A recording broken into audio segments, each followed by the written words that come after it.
Hey, hello children. Today we are going to start our first lesson of geography, that is resources and development. In this lesson, we are going to discuss about resources. What are the resources and which things are called resources? So, we have divided this lesson into two parts. In first part, we will discuss about general idea about the resources, and in second part, we are going to take land as a case study for resources. So let's begin. First, we'll see the content of this lesson. So in part A, we are going to cover these topics. You can also take screenshot of this. So in that, we will see the definition, then types of resources. What are the problems we are facing with resources? What is sustainable development and Agenda 21? What resource planning we are doing in India and how we can conserve these resources. This is the first part of this lesson. In second part, we will see land as a resource, and in that, soil is a part of land only.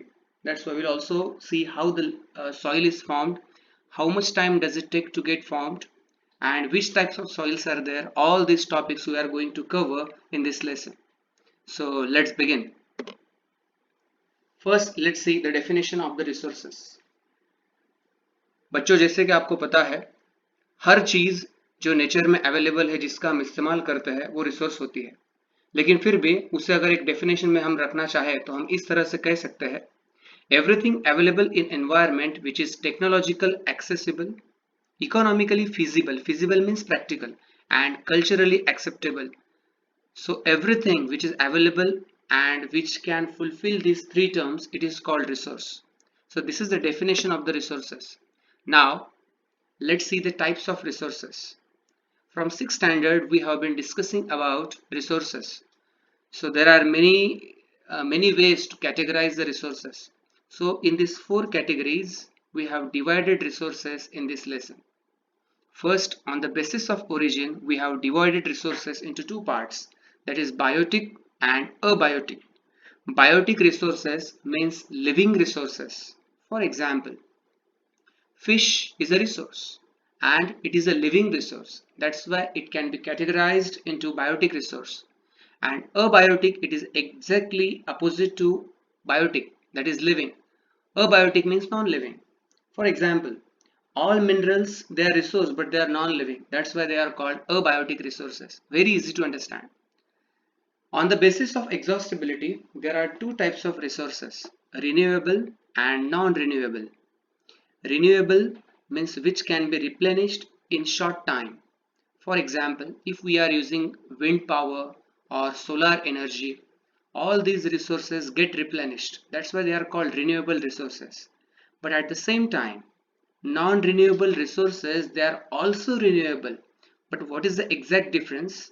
Renewable resources take short time to get replenished, whereas non-renewable resources take millions of years to get replenished. That's why they are called non-renewable.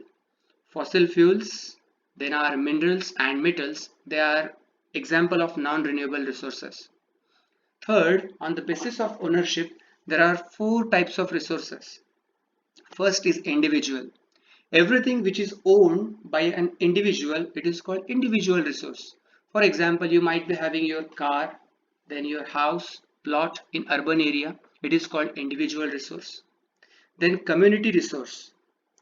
When the community using something from the nature in harmony, then it is called community resource.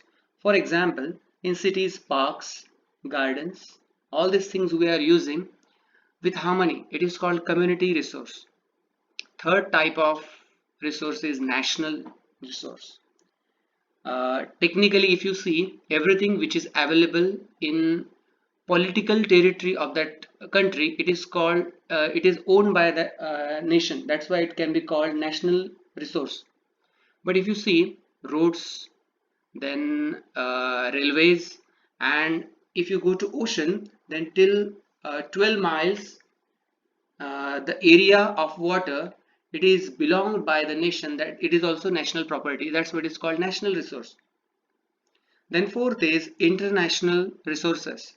In international resource, there are few organizations in the world which conducts and which keep watch on this, that exclusive economic zone, the area which is exactly beyond exclusive economic zone, or if we keep the exact measurement for that, the area which is beyond 200 miles away from exclusive economic zone, it is called international resource. Because if you want to take anything from there, if you want to use something from there, then we have to use it with the concurrence of other countries of the world.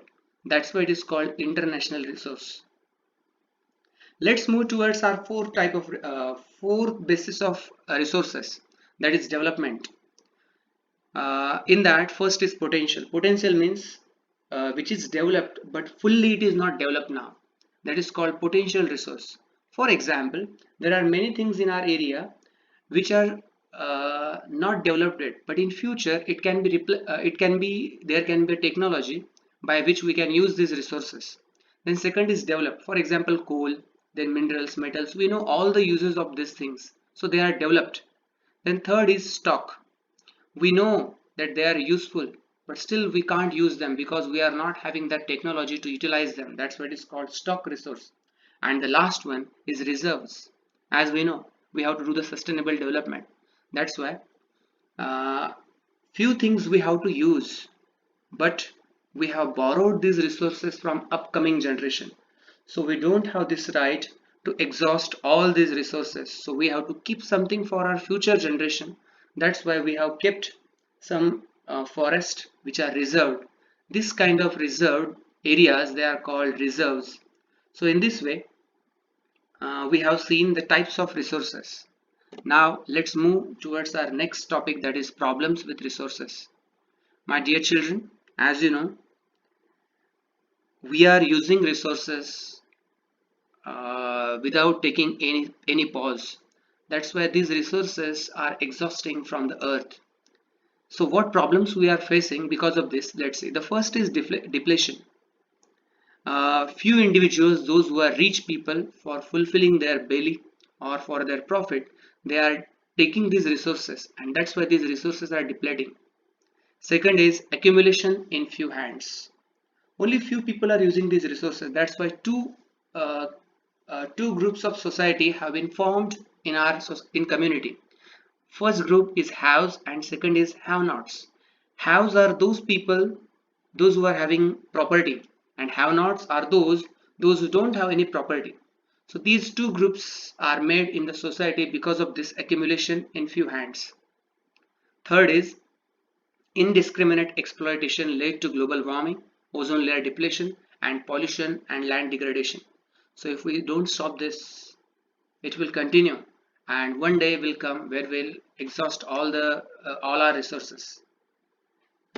Now we have understood, we have taken the idea of resources. Now how to use them? If we are using them without any pause, one day will come when our future generation will not have anything to use. So when people started thinking about this, when different countries started thinking about this, then they came to conclusion that we have to keep one pause on this, and that's why they met in 1992, where they thought about the sustainable development. Sustainable development is very easy to understand. It means development should take place without damaging the environment and without compromising with the needs of future generation. So keeping this point in mind, they developed Agenda 21. 21 specifies 21st century. So what is this Agenda 21? Let's see. It is a declaration signed by world leaders in 1992 at UNCED, Rio de Janeiro, which took place in Brazil. It is an agenda to combat environmental damage, poverty, disease, and to focus on sustainable development. These are the points of Agenda 21. Now, as we know, resources, they are going to stop one day. We will not be able to use them in future. So we have to plan them properly. Only then we'll be able to use them. So in our India, there are 3 steps to identify the resources or to use the resources. First, resource planning in India is done in the following ways. In that, first is identification and inventory of resources by surveying and mapping. First, we have to get the idea First, we have to search, investigate, supervise where are resources located. We have to find them. We have to map them. We have to survey there. This is the first step. Once we realize that at this specific area there are so many resources, or whatever, for example, we'll take the example of coal. We found that coal is located in this specific area. So how to use them? For that, if we want to take it out, we have to plan something. We have to evolve a planning structure from which we'll take out this coal from the earth. And third, when we are using these resources, this coal, we have to match the resource development plans with overall national development plans. So these are 3 steps of the resource planning. My dear children, Gandhiji was so much worried about these resources. He used to say, there is enough for everybody's need and not for anybody's greed. Greedy people, if they are using these resources, time will come when we will not have these resources. So the people of exploitative nature, they are consuming all these resources and living the earth vacant. So we have to use the resources very carefully. We have finished our first part. I hope you might have understood this. So let's go to the next part, that is part 2A. In this part, we will discuss about land as a resource. We are living on land, and as you know, land is also very useful for us. Without land, we can't build anything. Even we can't live, isn't it? So land as a resource. How the land can be resource, let's see. See this chart, see this diagram, pie chart. In this, you can see how the land is divided in India. So maximum land, you can see it is it comes under plain. Then second is mountains, and third is plateau. So you can see plain, it is used for agriculture and industry. Mountainous areas, they assure perennial flow of some rivers, tourism and ecological aspects, whereas plateaus, they are rich reserves of minerals, fossil fuels and forest. How, in which ways land is being utilized in our India, that we are going to see here. First, forest. Second, whichever land we see in India, it can be divided into these 5 categories. First is forest, second is barren and wasteland and or land for construction. Third, that is permanent pastures, or the land which is under tree crops, or the land which is left uncultured, uncultivated more than 5 years. It comes into this category. Then fourth category is current fallow. We will call it CF. This kind of land, it is uncultured for less than 1 year, and other than current fallow, it is uncultured for more than 1 and less than 5 years. Then fifth, the most important part of the land, where maximum are farmers, they are utilizing this land for cultivation. And this land, it is sown area where we are sowing something and we are getting our product. It is also called gross cropped area. So in this way, land is utilized in almost every country. Here you can see, it's again a pie chart, how in these 5 categories the land is divided, that is explained here. You can take screenshot of this. Let's move forward. My dear children, definitely, as we discussed in first part, when we are using resources, they are getting exhausted. So there are some problems with land resource also. What are those problems? Let's see. The land is degrading day by day because of its overuse. What are the reasons behind land degradation? Let's see. The first is water erosion. As you see, in northern area, rivers are there, and because of these rivers, many plains are there. So for the cultivation of wheat, these people are irrigating land maximum, or a lot of time they are using this land for irrigation, and that's why this land is getting salinity. Then second is deforestation. We are cutting the trees for our urbanization. Third, overgrazing in Gujarat, Rajasthan, Madhya Pradesh, and Maharashtra. You can see this problem. Fourth problem is mining in Jharkhand, Chhattisgarh, Madhya Pradesh, and Odisha. We are facing this problem. Then quarrying. Then six is mineral processing. If you see, there are few industries. Their byproduct is damaging our resources. For example, in cement industry, we are grinding limestone, and from it the minerals which are coming or the dust which is coming, it is stopping the infiltration of the water. That's the problem with this. It also happens with cement industry and the other industries also. Then industrial effluents, we are not having proper planning to give way to these industrial effluents. That's why we are facing this problem. So here you can see again there is a one pie chart. Now, what is the solution for this land degradation? First, we have to stop deforestation. We have to come to the afforestation. Second, management of grazing. Definitely we can't stop grazing, but there should be a specific management for that. Third, planting shelter belts. These shelter belts, we are going to discuss in details about this in next part. Fourth is stabilization of sand dunes. Fifth, control of mining activities.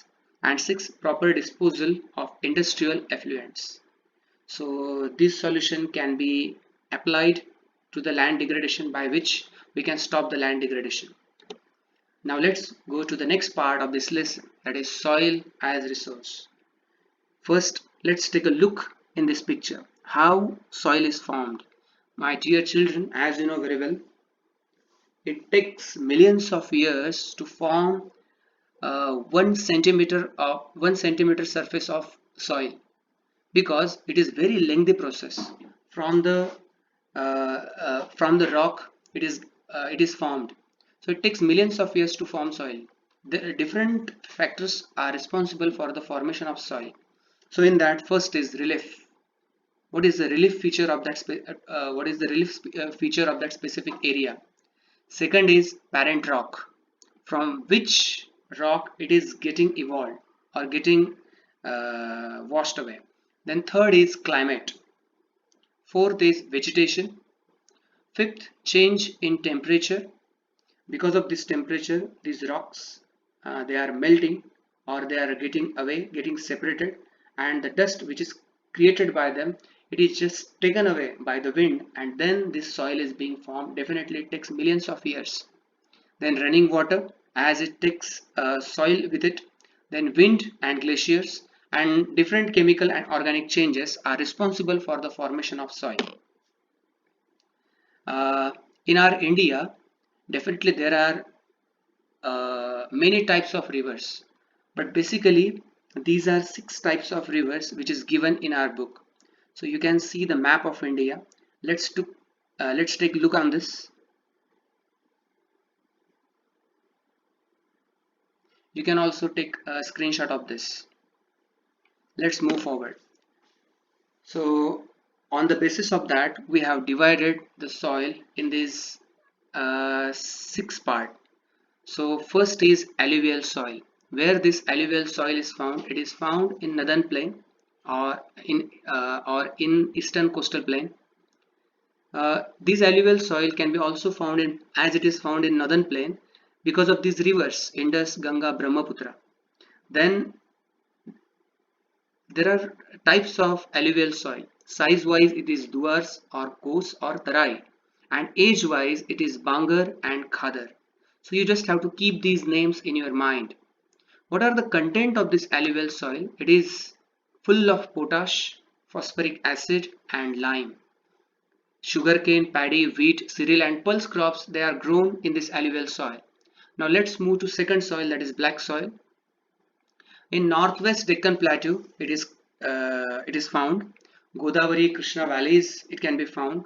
It is also called Regur soil or black cotton soil. It is called black cotton soil because it is very fertile for cotton. Then the contents of these soils are calcium, carbonate, potash, lime and magnesium. Then third type of soil is red and yellow soil. In east south part of Deccan Plateau, this kind of river, this kind of soil is found. In middle Ganga plain also it can be found. It is reddish in color because of diffusion of iron in crystalline and metamorphic rocks. Rice and maize can be cultivated in this kind of soil. Then fourth is laterite soil. This word came from Greek word later. Later means brick. So it develops in high temperature and heavy rainfall. In South India, this kind of soil can be found, and with few changes and with few fertilizers, it is very useful for tea, coffee, and cashew nuts. Fifth type of soil is arid soil. Definitely, it is found in Rajasthan and Kutch. It is brown in color, salty due to evaporation, and lacks humus and moisture. That's why we can't grow many crops in this kind of soil, but still pulses and barley, these crops are grown in Rajasthan. Then sixth, it is forest soil. It can be found in hilly and mountainous area, of course. It is loamy and silty in valley, and in Himalayas it is acidic with low humus content. So this is the classification of soil. I hope you might have understood this lesson.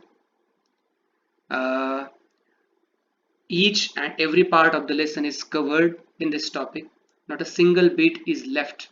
But still, for your better understanding, you can read the lesson again and you will see all the points are covered in this lesson. But for your better understanding, you can again also take a look in on your textbook and you can read it so you will understand it better. I hope this video helped you a lot. Thank you so much.